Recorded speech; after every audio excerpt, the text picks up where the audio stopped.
Hi friends, welcome back to our channel. మన ఛానల్ని అయితే ఫస్ట్ టైం చూస్తున్నట్టయితే సబ్స్క్రైబ్ చేయండి, వీడియోని లైక్ చేయండి, షేర్ చేయండి. ఇక్కడ గంట సింబల్ని అయితే కొట్టండి, మర్చిపోకండి. గంట సింబల్ని నొక్కి ఆల్ అని ట్యాప్ చేసుకోండి.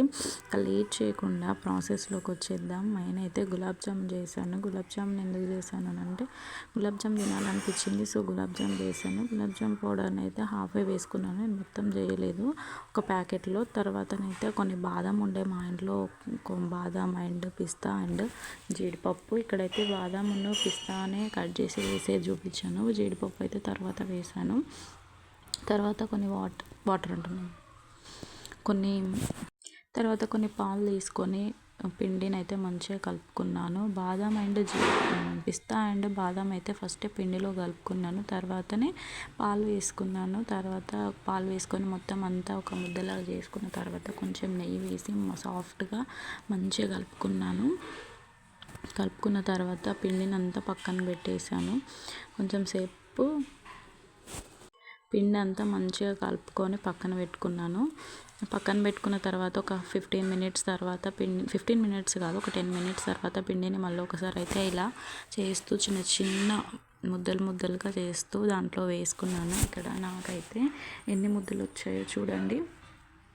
ఇది హాఫ్ పిండి మాత్రమే, మొత్తం పిండిని అయితే చేయలేదు. నాకైతే పెద్దగా కలపడం ఎందుకు అని చెప్పి ఇలా చిన్న చిన్న ముద్దలుగా చేసుకొని తర్వాత వాటిని చిన్న చిన్న బాల్స్గా వేసాను. నేనైతే చాలా ఎక్కువ క్వాంటిటీలో పిండిని తీసుకున్నాను. మీరు అంతా తీసుకోకండి, చాలా చిన్నగా చేయండి, ఎందుకంటే కాలిన తర్వాత అవి పెద్దగా పొంగుతాయి. సో అందుకని నెయ్యి ఎందుకు వేసుకోవాలంటే, నెయ్యి అయితే నేను టేస్ట్ కోసం వేసుకున్నాను. నెయ్యి వేసుకోవడం వల్ల మంచి ఫ్లేవర్ వస్తుంది, ప్లస్ అండ్ మంచిగా సాఫ్ట్గా కలిసిపోతుంది పిండి. ఇలాచీ పౌడర్ కూడా ఇందులో వేసుకోవచ్చు, లేదా పాకంలో వేసుకోవచ్చు, అదే షుగర్ సిరప్లో వేసుకోవచ్చు. నేనైతే ఇలాచీ ఇందులో వేయలేదు.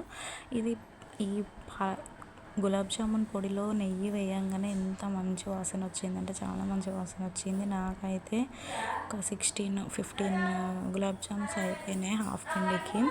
ఇంకా చాలా ఎక్కువ అయ్యేది, నేను చాలా పెద్దగా చేశాను. అవి కాలిన తర్వాత నాకు అర్థమైంది, ఆల్రెడీ నాకు తెలుసు ఇవి పొంగితే పెద్దగా అవుతాయి ఆయిల్లో కాల్చిన తర్వాత అని.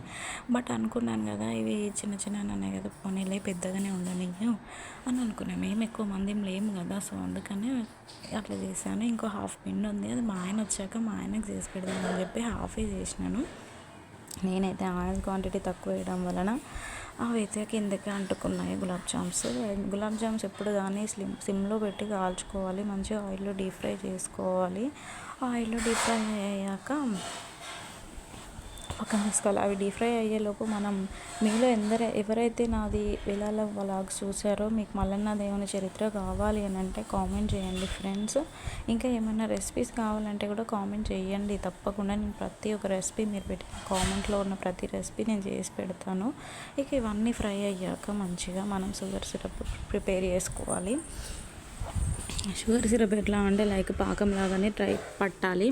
షుగర్ సిరప్ కోసం కూడా మళ్ళీ వేరే గిన్నె పెట్టుకొని దాంట్లో షుగర్ వేసి తర్వాత ఒక గ్లాస్ ఆఫ్ వాటర్, ఒక గ్లాస్ ఆఫ్ ఆయిల్ వేసుకొని కలుపుతూ ఉండాలి. కలిపాక తర్వాత ఇలాచీ పౌడర్ వేసుకోవాలి. అది తీగ పాకంలాగా వచ్చేంత వరకు ఉంచి తర్వాత